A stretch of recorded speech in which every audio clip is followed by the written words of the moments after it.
Hey, and welcome to another video here at Fiscal Voyage. I'm Felix, and today we're going to talk about Cisco.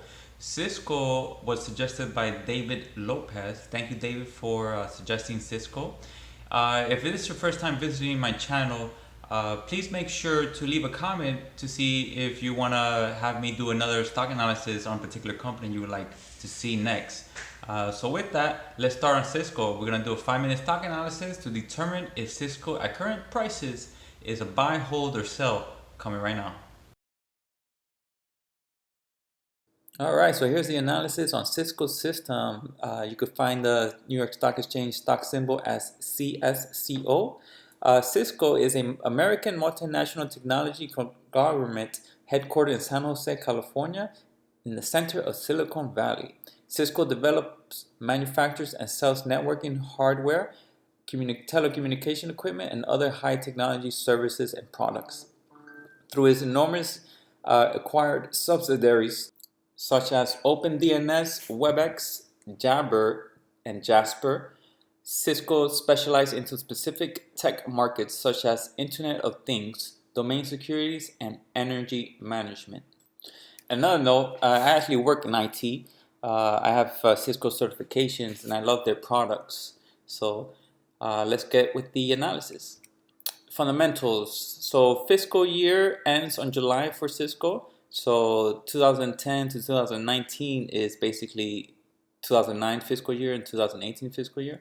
So in that time period, revenue grew at only at 2.93%, which is quite low for a tech company. Net income grew at a slightly better rate at 4.58%, but they have a good credit rating at AA minus. And operating income grew at 5.26%.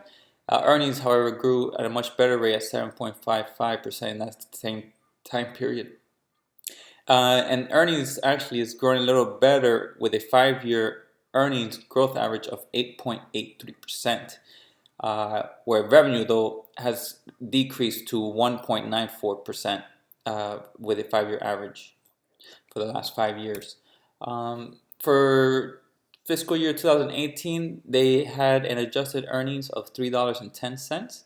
Net margin came in at 22.39%, return on equity 30%, and they have really good debt to cap ratio of 27%, which is pretty good for a tech company. A lot of tech company likes to get debt to require other companies, but this is good ratio. The yield is a nice yield at 3.07, and they have a good payout at 43%.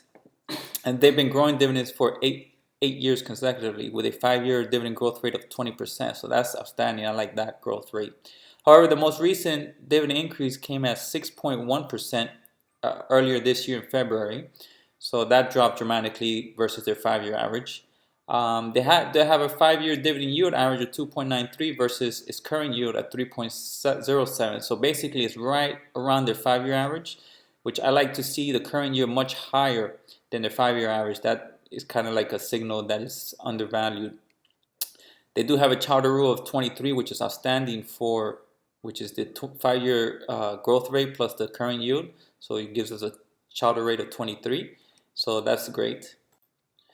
Future outlook for fiscal year 2019, they're expected higher earnings of $3.24 compared to last year at $3.10, and 2020 fiscal year $3.39. So earnings are getting higher, which is what I like to see.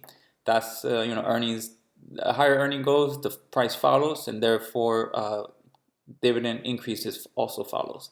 3-year projected earning growth is projected to grow at 5% rate from CFRA, and my dividend drill return model gives me a projected total return of 9.7%, which is good. It's not great, but it's a decent return rate at today's prices.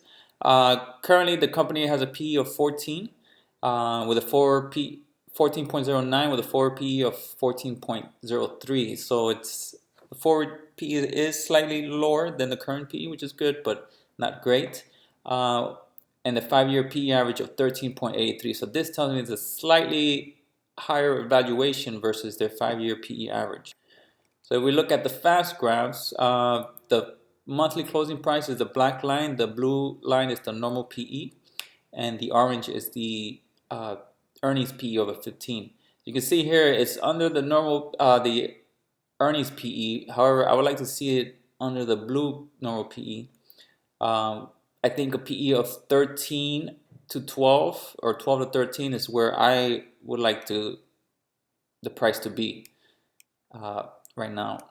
So let's find a very fair value price. CRFA gives a fair value of 39, Morningstar 48, FastGraphs at 43, Yahoo at 52, and my dividend discount model analysis at $30. Averaging up to 5, we get $42.66. Currently, the stock goes for $45.67. So that means it's overvalued by 6.6%. So with that, I have a recommendation of a hold. I actually own shares of the company and it's been great. I think I'm over 100% of the company. You can check my portfolio in the description. There's a link to it. Like I said, I own the company. I love their products. I have the Cisco certifications. Great company. I like the dividend yield, the growth. You do get a nice return, a 9.7 return, projected return, which is nice. Not great, but nice. But I would like to see the company at a lower PE. Between 12 and 13 is when I would consider it as a buy. But you know, if you want to start a position, I think it's a good time to purchase shares. I wouldn't buy full position, but like opening a position at current price, which would be okay. I wouldn't see no harm there. But my recommendation is a hold. So with that, if you have a company that you'd like to see next, leave a comment with the company name and the ticker symbol. And thank you for watching. And if you find this video informative, please smash the like button and subscribe to my channel. And you could check, again, my portfolio link is in the description, as well as my website, fiscalvoice.com. Thanks and have a great day.